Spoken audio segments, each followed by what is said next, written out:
Hello friends, स्वागत है आप सभी का हमारे यूट्यूब चैनल स्टडी सर्कल 24 में। तो स्टूडेंट्स, हम बात करने वाले हैं आज के वीडियो में कंप्यूटर से रिलेटेड इम्पॉर्टेंट क्वेश्चंस को, ठीक है। और उसका हम ऑब्जेक्टिव क्वेश्चंस देखने वाले हैं और उसका आंसर भी जानेंगे।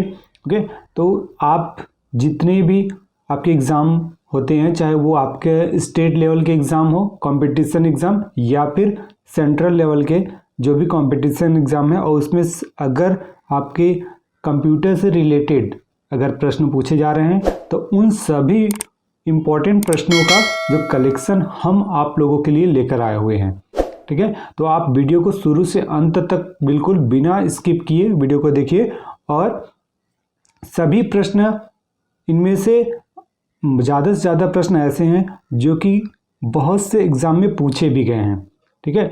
तो उन सभी प्रश्नों को आप अच्छे से याद कर सकते हैं और आने वाले कंप्यूटर से रिलेटेड जो भी आपके एग्ज़ाम होंगे या फिर जितने भी कंपटीशन एग्ज़ाम है उसमें जो कंप्यूटर का पार्ट होता है, तो उन सब के लिए आपको ये वीडियो बहुत हेल्प करने वाला है, ठीक है। तो वीडियो को पूरा लास्ट तक देखिएगा।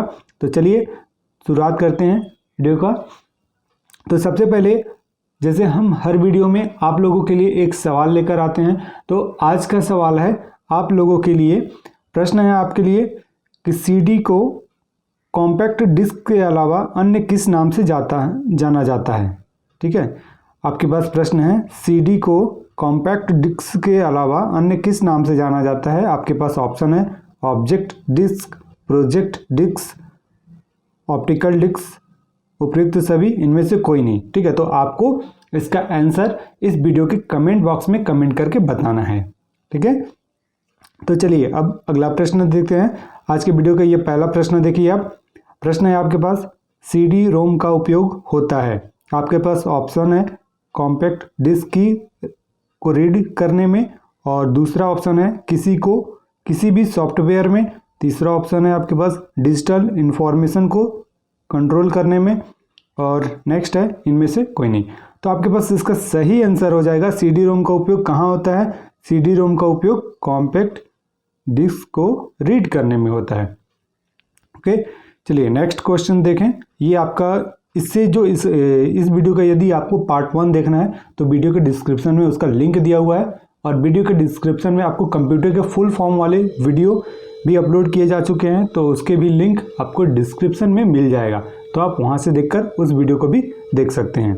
ओके, दूसरा प्रश्न है आपके पास, कंप्यूटर का कौन सा भाग फाइलों की केवल अस्थायी उपलब्ध कराता है।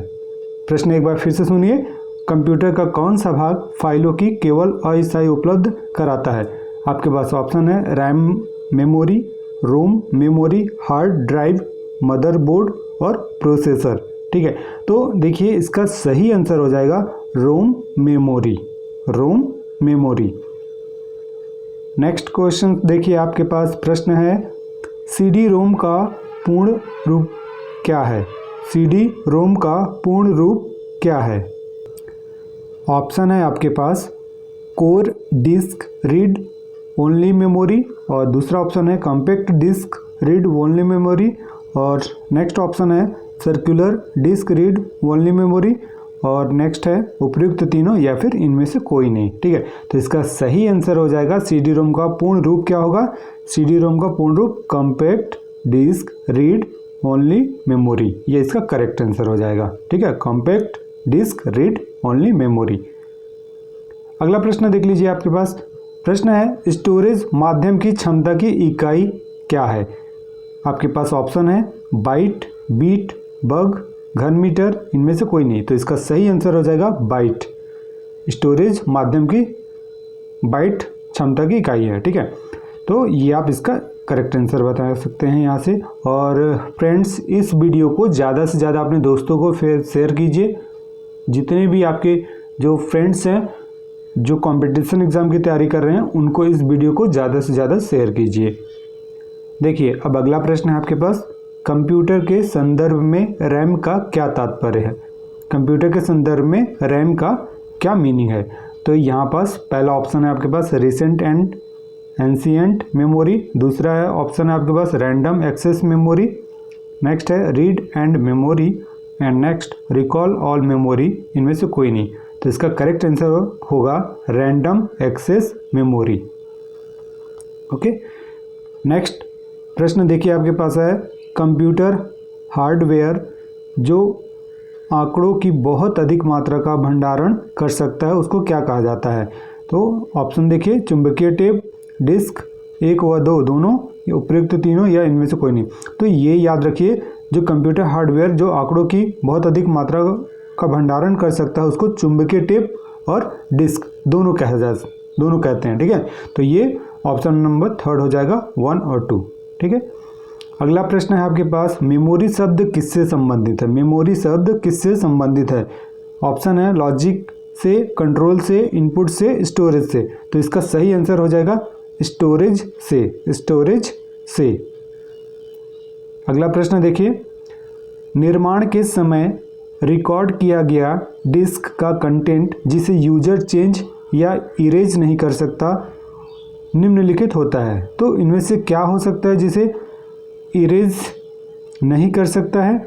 आपके पास ऑप्शन है केवल मेमोरी, केवल राइट, केवल रीड, केवल रन, इनमें से कोई नहीं। तो इसका सही आंसर हो जाएगा केवल रीड।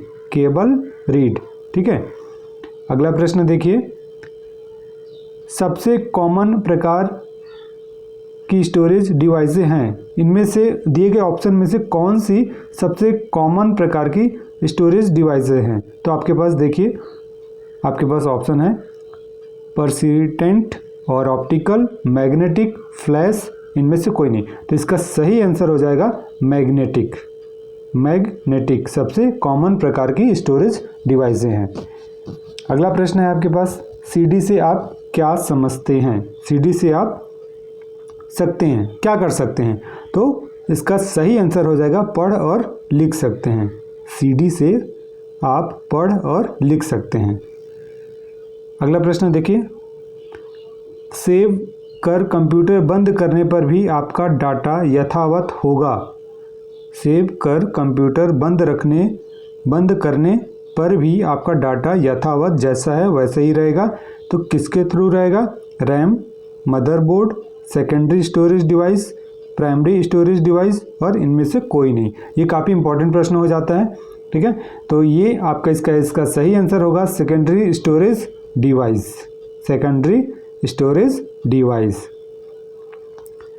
अगला प्रश्न देखिए, किसी स्टोरेज मीडियम में स्टोर की जा सकने वाली डाटा की अधिकतम मात्रा को क्या कहा जाता है? किसी स्टोरेज मीडियम में स्टोर की जा सकने वाली डाटा की अधिकतम मात्रा को क्या कहते हैं?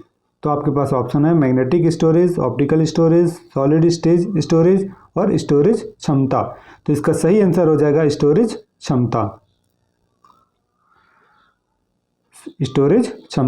अगला प्रश्न है आपके पास, जब आप इसमें सेव करते हैं तो आपका डाटा तब भी सुरक्षित रहेगा जब कंप्यूटर बंद कर दिया जाता है।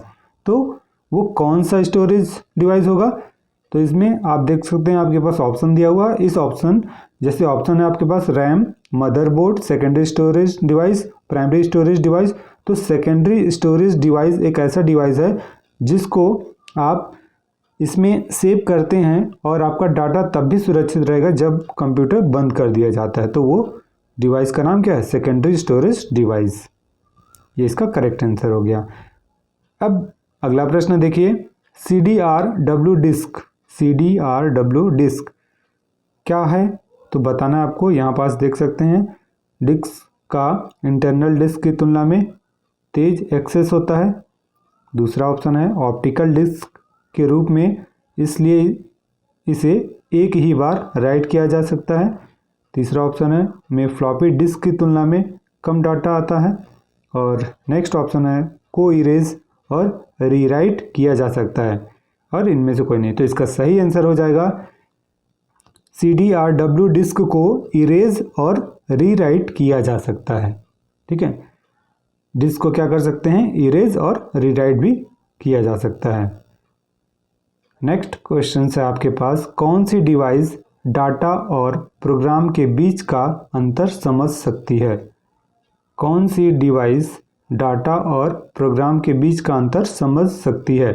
तो वो एक माइक्रो प्रोसेसर डिवाइस एक ऐसा डिवाइस है जो कि डाटा और प्रोग्राम के बीच का अंतर समझ सकती है। तो माइक्रो प्रोसेसर इसका करेक्ट आंसर हो जाएगा दिए गए ऑप्शन में से, ठीक है। अब नेक्स्ट क्वेश्चन है आपके पास, यदि मेमोरी चिप वोलेटाइल हो तो, यदि मेमोरी चिप वोलेटाइल हो तो ये क्या क्या किया जा सकता है। यहाँ पास ऑप्शन है आपके पास, पहला ऑप्शन है यह एक्सप्लोड हो जाएगी यदि अधिक तापमान में एक्सपोज की जाए।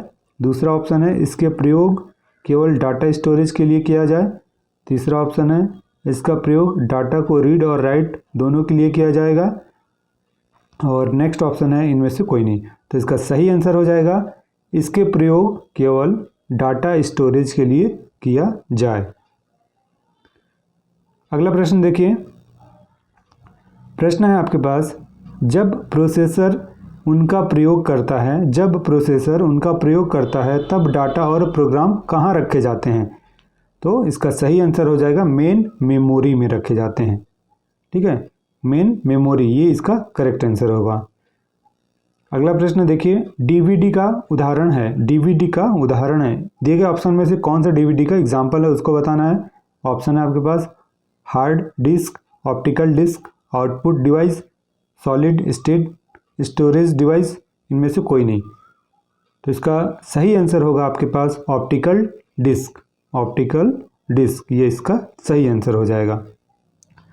अब अगला प्रश्न देखिए आपके पास, प्रश्न है स्टोरेज मीडिया के रूप में निम्न में से क्या सीडी रोम के फ़ायदे हैं। यहाँ पास जो ऑप्शन दिए गए हैं इनमें से बताना है आपको कि क्या सीडी रोम के फ़ायदे हैं। तो यहाँ से इसका करेक्ट आंसर जो होगा ये आपके पास यहाँ देख सकते हैं, पहला ऑप्शन जो है ये करेक्ट आंसर है कि बृहत स्तर पर डाटा और जानकारी स्टोर करने का सीडी रोम एक कम खर्चीला इनएक्सपेंसिव तरीका है, ठीक है, ये इसका करेक्ट आंसर हो जाएगा, ठीक है। बृहत स्तर पर डाटा और जानकारी स्टोर करने का सीडी रोम एक कम खर्चीला इनएक्सपेंसिव तरीका है, ठीक है। चलिए अब अगले प्रश्न की तरफ बढ़ते हैं।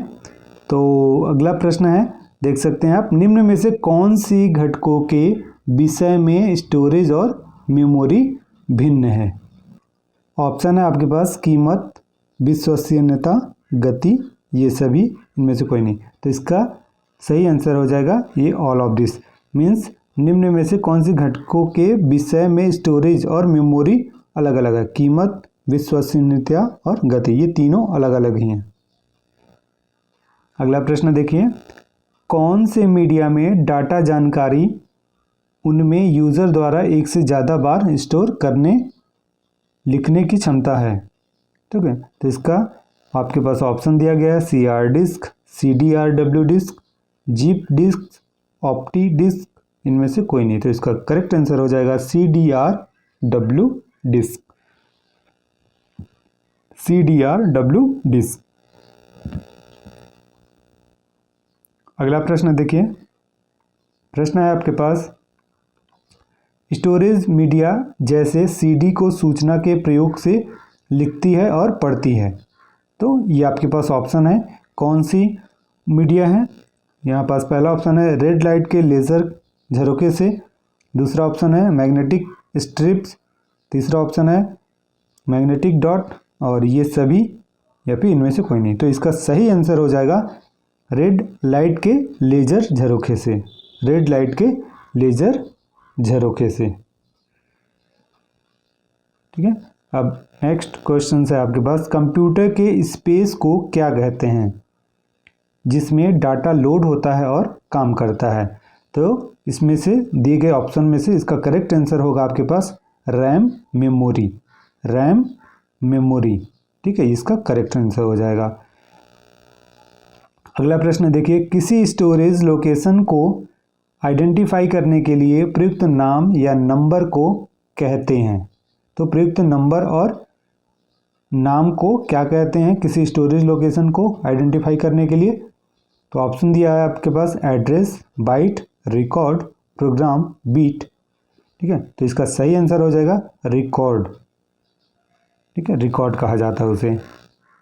अगला प्रश्न है आपके पास, फाइल सिस्टम स्थायी रूप से संग्रहण में रहता है। फाइल सिस्टम स्थायी रूप से संग्रहण में रहता है। ऑप्शन है आपके पास primary, secondary, device, direct memory और इनमें से कोई नहीं। तो इसका सही आंसर हो जाएगा सेकेंडरी। ठीक है, सेकेंडरी इसका सही आंसर हो जाएगा। प्रश्न है आपके पास अगला प्रश्न, निम्नलिखित में से क्या द्वितीयक संचय यूनिट नहीं है। तो जो ऑप्शन दिया गया है उनमें से कौन सा सेकेंडरी संचय यूनिट नहीं है वो बताना है आपको। पहला ऑप्शन है रैम, डीवीडी, फ्लॉपी, चुंबकीय टेप। तो इसका सही आंसर हो जाएगा रैम। रैम द्वितीयक संचय यूनिट नहीं है। अगला प्रश्न आपके पास, स्टोरेज डिवाइस कौन सी नहीं है। दिए गए ऑप्शन में से कौन सा ऐसा डिवाइड है जो स्टोरेज डिवाइड नहीं है। तो आपके पास ऑप्शन दिया गया है CD, DVD, floppy disk, printer और हार्ड डिस्क। ये आपके पास ऑप्शन है। तो दिए गए ऑप्शन में से पूछा गया है, यहाँ पास प्रश्न है स्टोरेज डिवाइस कौन सी नहीं है। तो यहाँ से प्रिंटर स्टोरेज डिवाइस नहीं है, इसका करेक्ट आंसर हो जाएगा। अगला प्रश्न देखिए, निम्न में से किस मेमोरी यूनिट को प्रोसेसर द्वारा अधिक तेजी से अभिगम किया जा सकता है। किस मेमोरी यूनिट को प्रोसेसर द्वारा अधिक तेजी से अभिगम किया जा सकता है। ऑप्शन है आपके पास RAM, ROM, virtual memory, cache memory, इनमें से कोई नहीं। तो इसका करेक्ट आंसर हो जाएगा, सही आंसर होगा इसका कैश मेमोरी। Cache memory. अब अगला प्रश्न है, स्थायी स्टोरेज डिवाइस कौन सी है। स्थायी स्टोरेज डिवाइस कौन सी है। ऑप्शन है आपके पास floppy disk, monitor, RAM, cache, hard disk या फिर नॉन ऑफ दिस। तो इसका सही आंसर हो जाएगा हार्ड डिस्क। Hard disk. अगला प्रश्न है आपके पास, डिस्क को ट्रैकों और सेक्टरों में विभाजित करने की प्रक्रिया क्या है। तो ऑप्शन है आपके पास ट्रैकिंग, फॉर्मेटिंग, कैशिंग, अलॉटिंग और डाइजिंग। ठीक है, तो इसका सही आंसर हो जाएगा फॉर्मेटिंग। ठीक है, सही आंसर होगा फॉर्मेटिंग। ओके फ्रेंड्स, यदि आप इस वीडियो का PDF चाहते हैं तो आप हमारे टेलीग्राम चैनल जो कि स्टडी सर्कल 24 है, जिसका लिंक वीडियो के डिस्क्रिप्शन में मिल जाएगा, वहां आप ज्वाइन हो सकते हैं और वहां से आपको इसका PDF बहुत ही आसानी से मिल जाएगा। ठीक है, और आप उन सभी प्रश्नों को और भी जितने भी कंप्यूटर से रिलेटेड प्रश्न हैं और जितने भी वीडियो हैं उसके लिंक इस वीडियो के डिस्क्रिप्शन में दिया गया है। तो आप वहां एक बार ज़रूर चेक कर लें और सारे वीडियो को देख लें अच्छी तरह से, और आप अच्छे से अपने एग्ज़ाम की तैयारी भी कर सकते हैं। ओके, तो डियर फ्रेंड्स, इस वीडियो को ज़्यादा से ज़्यादा अपने फ्रेंड्स को भी शेयर कीजिए जिससे कि उनकी भी हेल्प हो सके। ओके, तो मिलते हैं आपसे अगले वीडियो में। आज के लिए इतना ही। Thank you and best of luck.